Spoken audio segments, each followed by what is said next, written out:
All right, everybody, it's a special day for us because we have just one of the four daughters of the OG of Real Housewives of New Jersey. Now, we have the OG of the OC here with us every week, but we're having some Jersey flair in this week. We're welcoming the one and only Gia Giudice. Hello, Gia.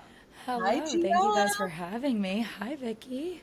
How are you? Have y'all I met love before? how, Uh, briefly, I think we met in an event, but it was you were like a little yes, girl. You were like a little girl then. Now you're a little big girl. right. I It's love it. so crazy. How old are you now?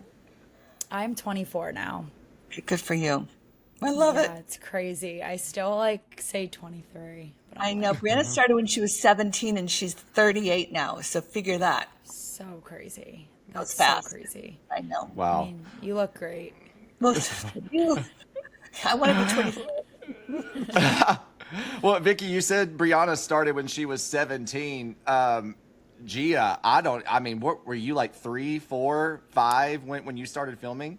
I was 7 or 8. Okay, you were older than I thought. Yeah, because it was the first. When was Adriana born? Season 2 or I think season? like the premiere of season 2, I believe. Okay, Yeah. so then when Adriana and I are 9 years apart. So I was 9 when Adriana was born. So I think I was 7 or 8 when first season started. That's so Wow, cool. that Which is is it's crazy crazy. though, because Yeah.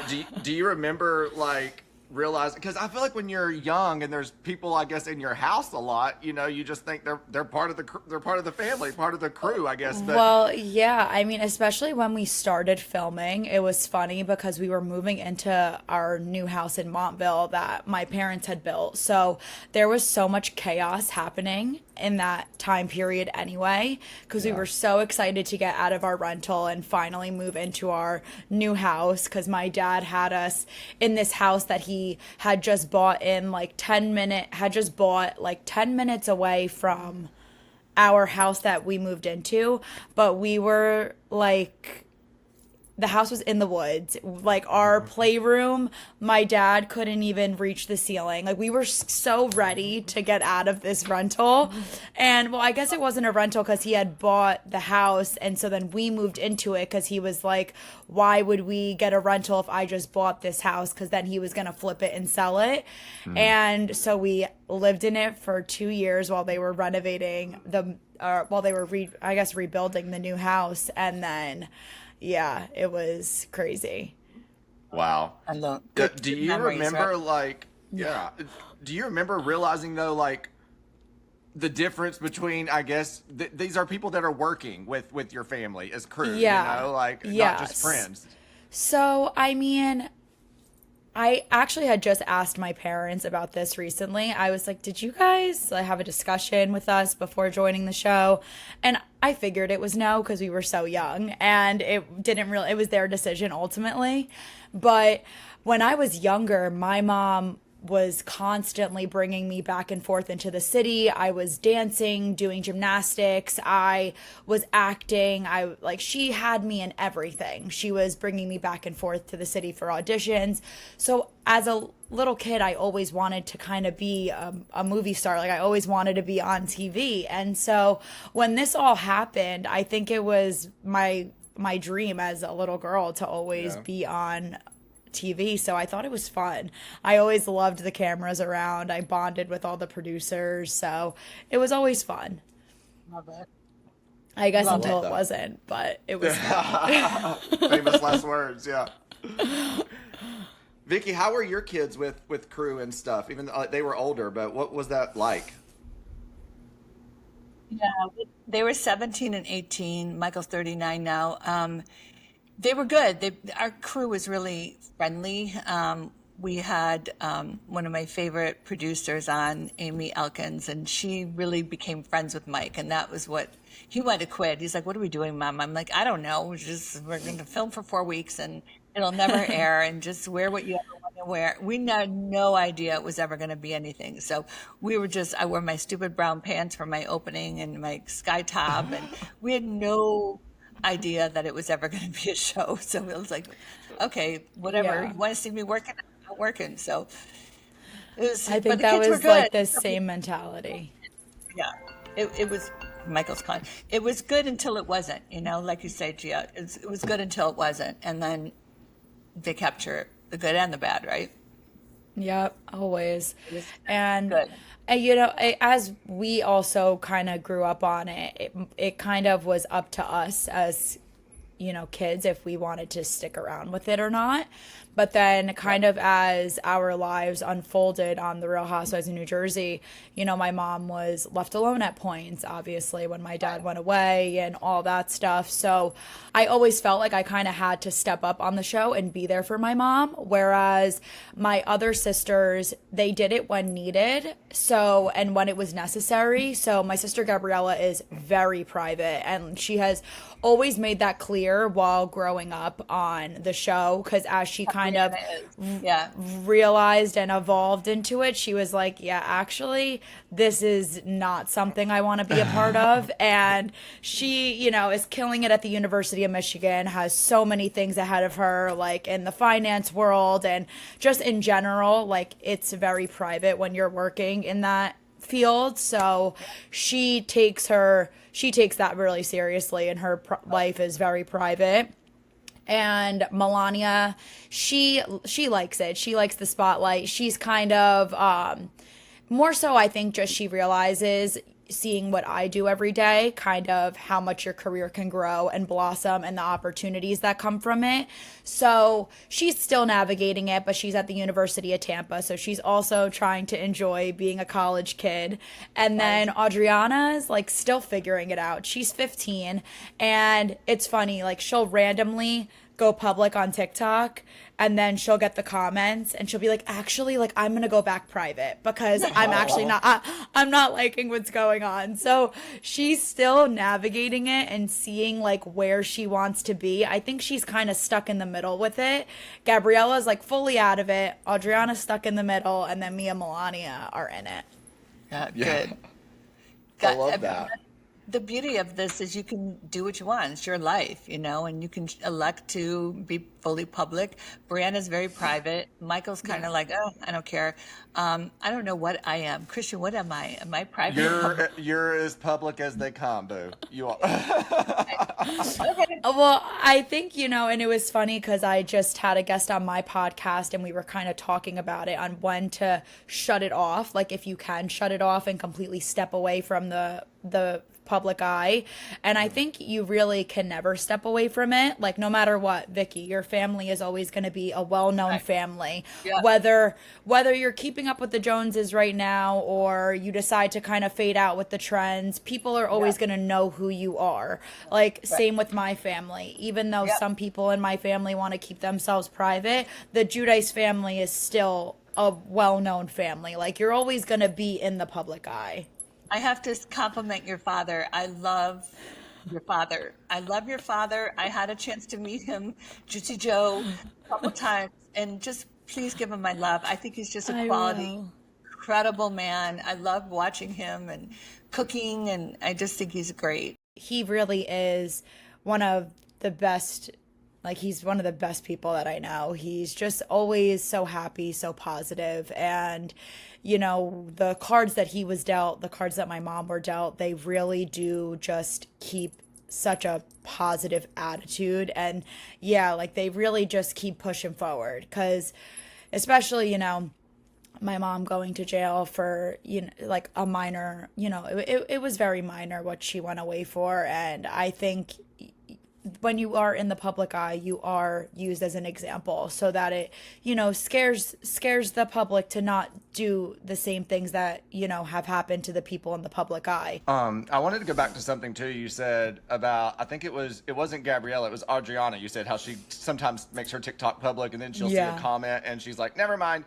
And I just want to talk about public opinion in general and commend you, number one, because like anytime, obviously I love your mom, I love the OG, so I'm always posting in support of them, and just the comments that I see towards your mom and towards you and even me, who it's not towards, I'm like, I want to jump in and knock these people out, like really hateful stuff. So when you said that about Adriana, I felt for her because I'm like, I can only imagine what that feels like to see some of that stuff when you're 15, and so what do you, how do you remain unfazed by that? Like, and what do you tell your sisters?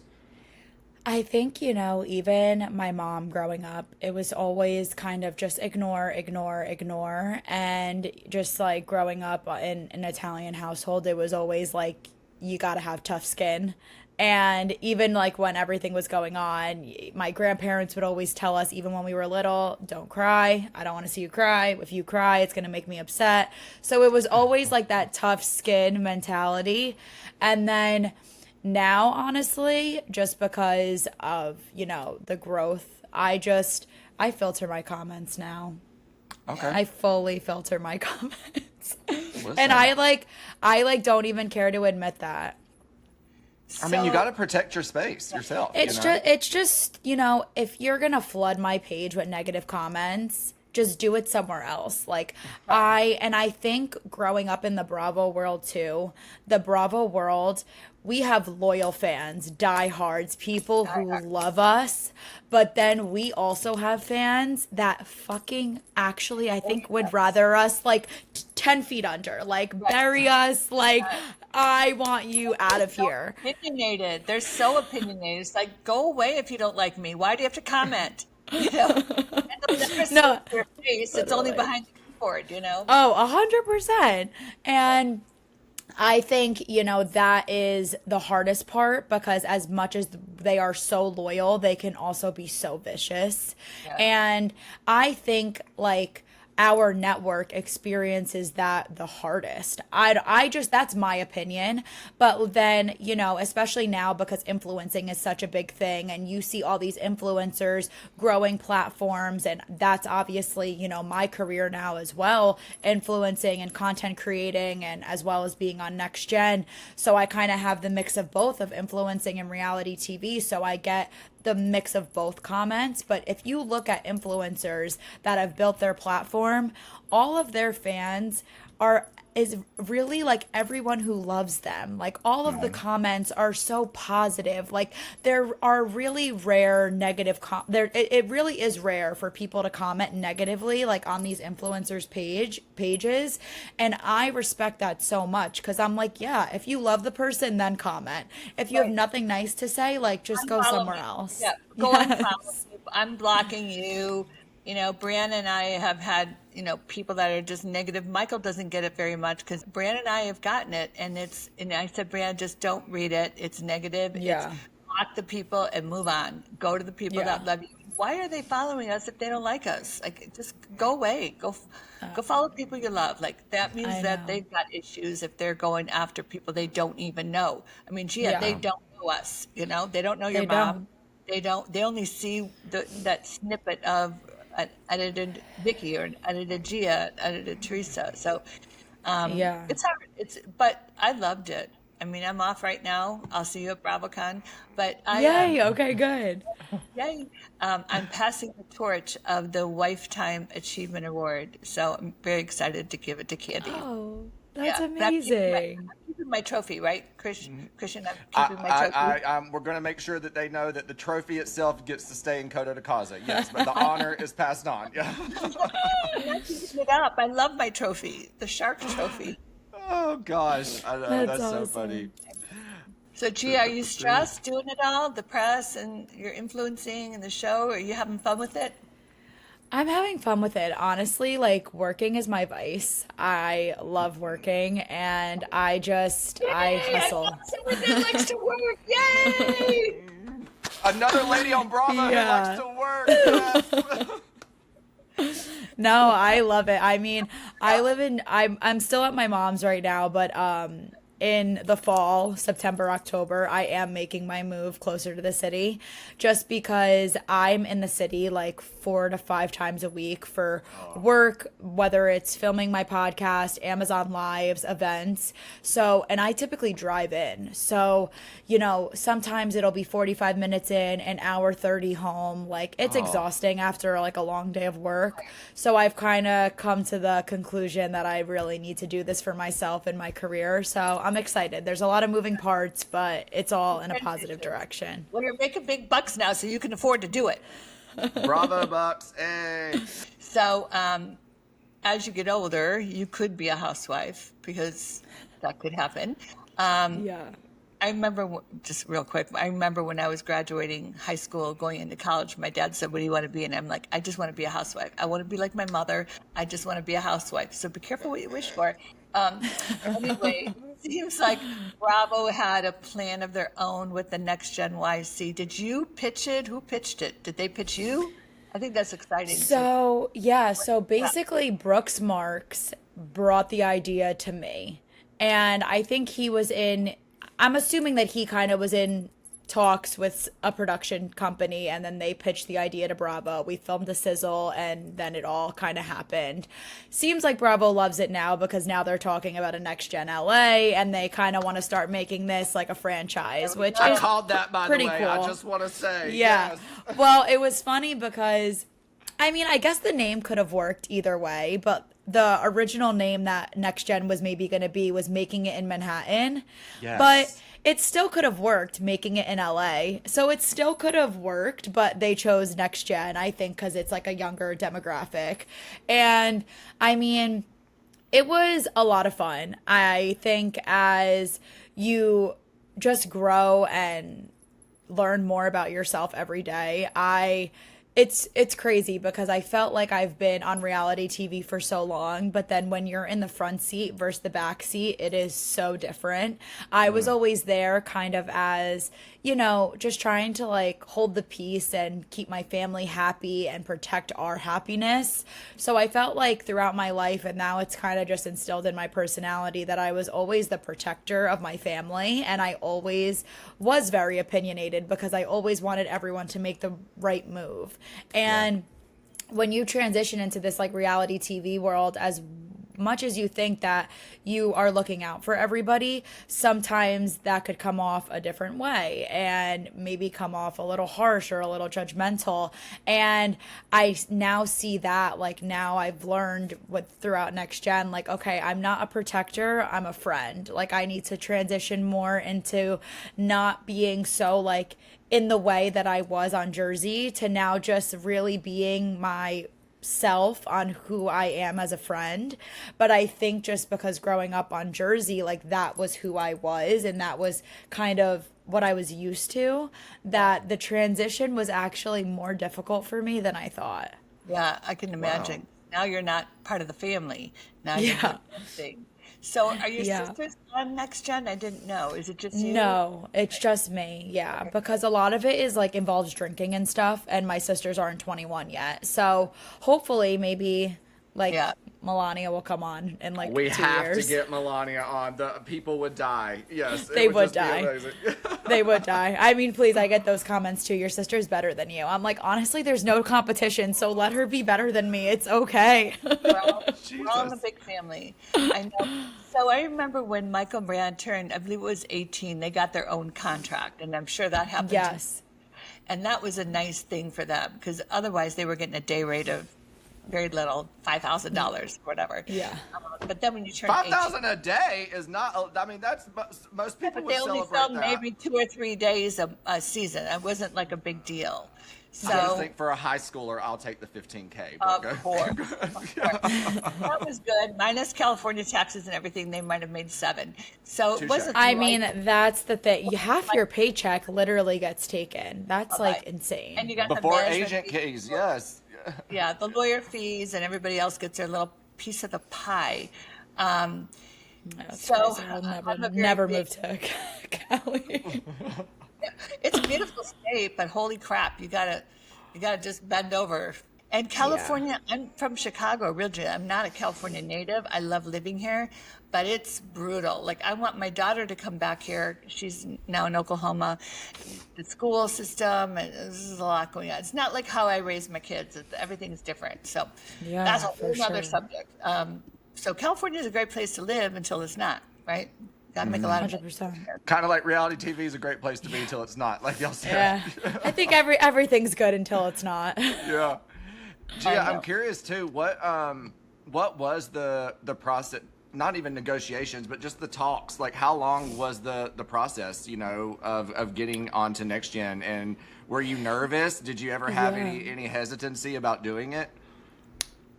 No, which is funny. And then after watching season 1, I was like, oh my God, I need to do a lot of self-reflecting. I need to do a lot of everything I need to do right now. But so the process was actually a little long, obviously, because it was a new show, like in general. So we filmed the sizzle 2 summers ago. Then we filmed the first season last summer. And then it aired this summer. Wow. So it was a long time. It was like Yeah. 3, I guess, not 3 years, I mean, like you 3 filmed the sizzle summers. almost 2 years ago at this point. Yeah, it was 3 summers in the making necessarily. Well, 2 summers in the making. And then the 3rd summer is now it aired. Yeah. So it was 2 summers ago, the sizzle. Last summer we filmed season 1, and then they aired season 1 this summer. Wow. So yeah, it was definitely a long process for sure.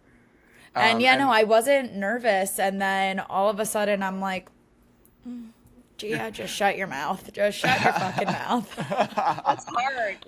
It's hard. It's so hard. I'm like, okay, maybe like we need to take a step back and we really need to self-reflect and reevaluate here because this is not who you are and you need to like reel it back. And I'm like, that's what I'm doing. Are there any crew members in NextGen that you filmed with on New Jersey when you were little? Yeah, there was. So it was obviously that cameraman that my mom recognized, and then also there was a producer as well. One producer, 1 or 2 producers, which was nice to see. That makes it easy, right? Then you Yeah. can be like, hey, do you want to come over for dinner later? And they can't. No, literally, right?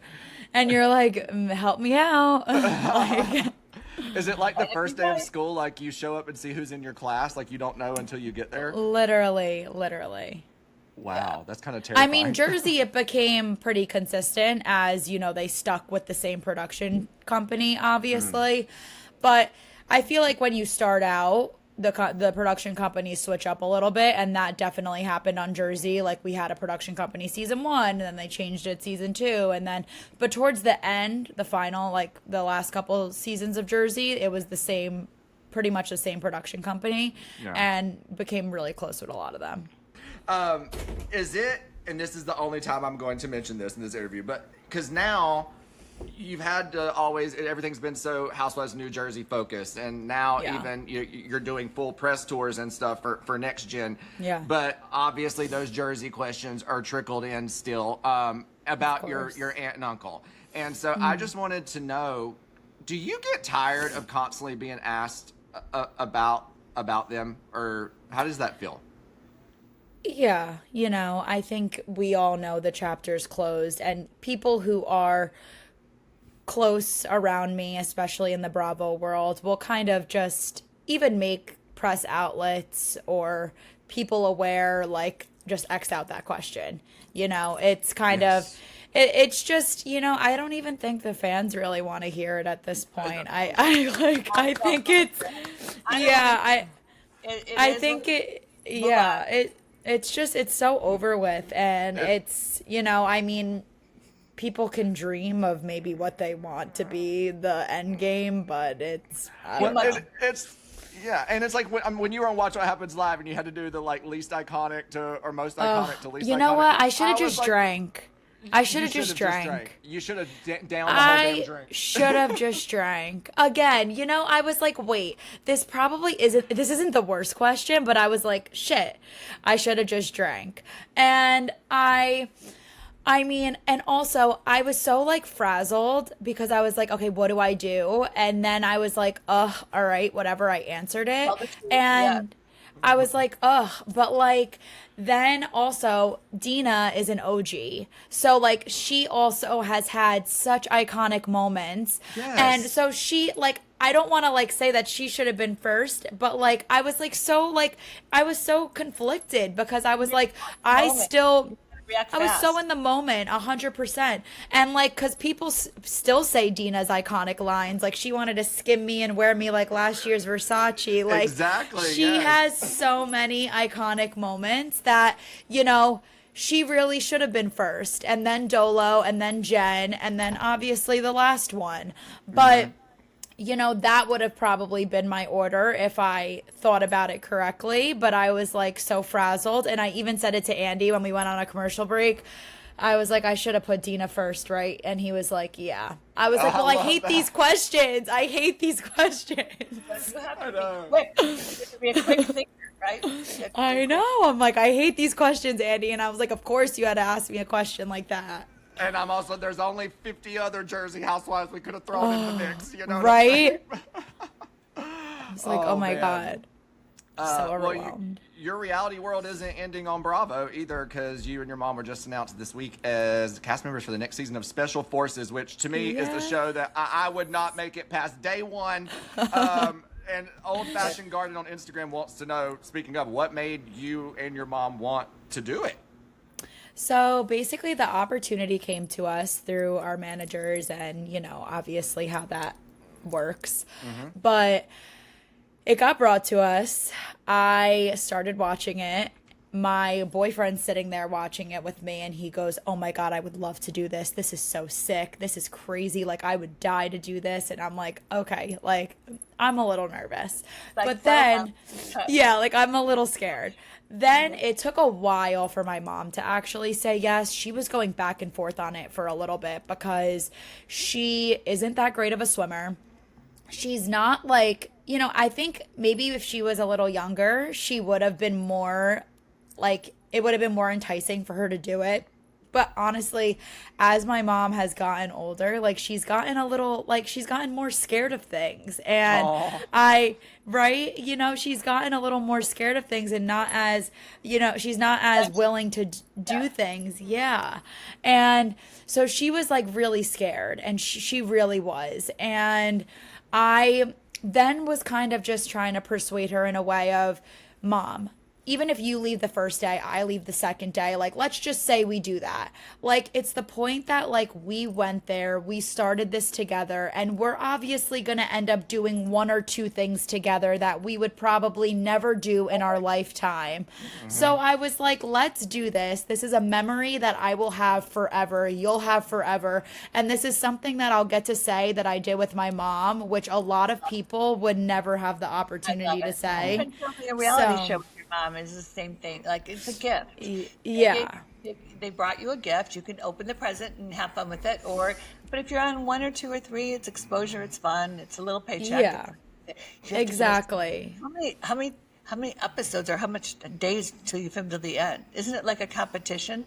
Like, yeah, well, yeah. So it's an individual based competition show.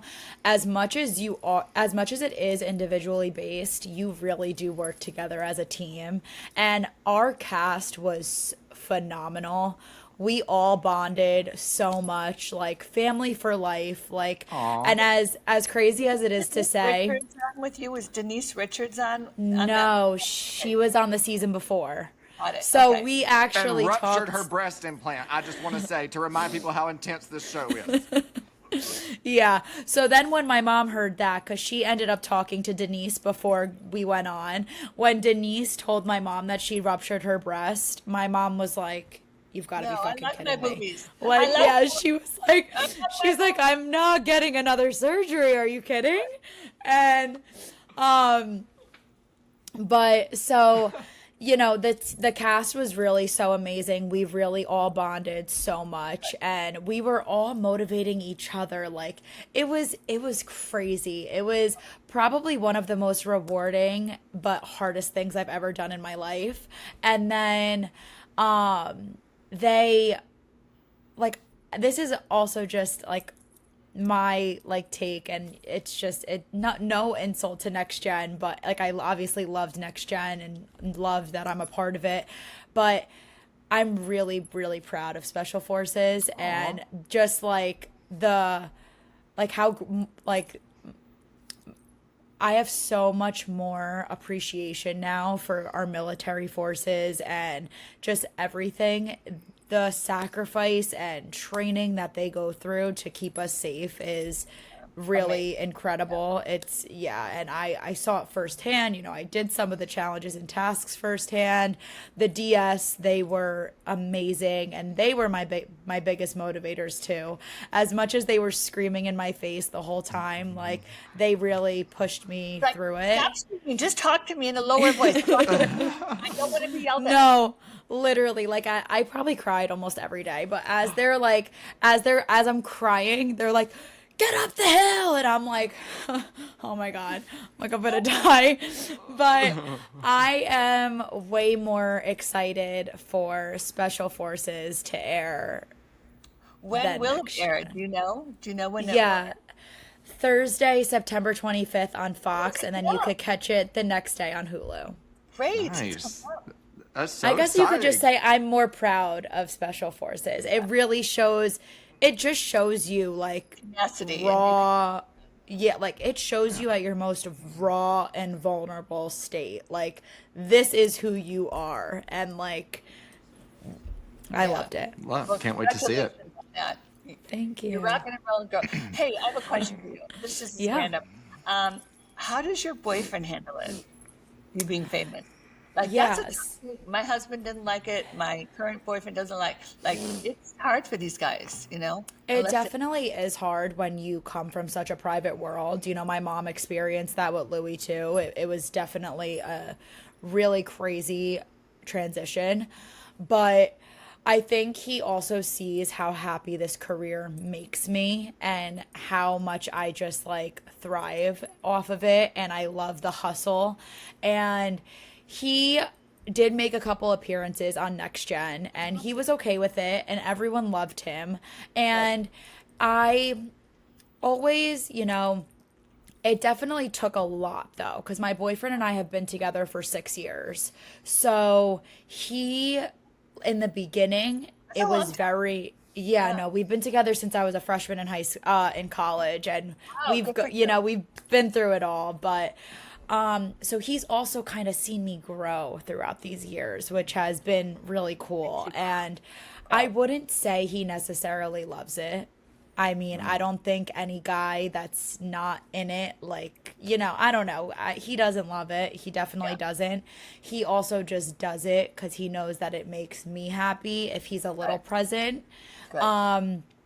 I don't know if this is something he would definitely want to be ever fully invested in, but I mean, I think he'll also do like what makes me happy. But I think when you make yourself fully in it, then it's like you get the comments and just the public opinion and just everything starts flooding in. He hasn't nearly put himself in that position yet. And I think that's where we're at right now. It's like, are we going to go all in, or are we going to kind of stay here? And I think that's the scariest step because I don't want to see him ever get backlash or see him get hurt or see negative comments. You know, I mean, it's scary. I'm used to it, and I'm like, okay, don't worry about it. But don't read it. Of course. Filter those comments. That's what we learned today. Filter the comments. Filter the comments, you know. But then when you see your, like, you know, the person you love who like necessarily didn't ask for this get hate, it obviously you're more protective over them than you are of yourself. But I don't know. I guess it's that weird transition, right? If you're gonna make that step and go all in, or if you're gonna try to stay behind closed doors a little bit. I wish you so much love and happiness, and I'm very much like your mother. Love, love, love. I'm all about love. Good. Love, love, I love. love that. Okay, that was so much fun. That was such a fun episode. Everyone enjoyed it. Yes, be sure to rate, review, and subscribe, and we'll be back again next week, right? Just like corn. We'll see you next week. See you soon. I knew it. Another Herdat Media production.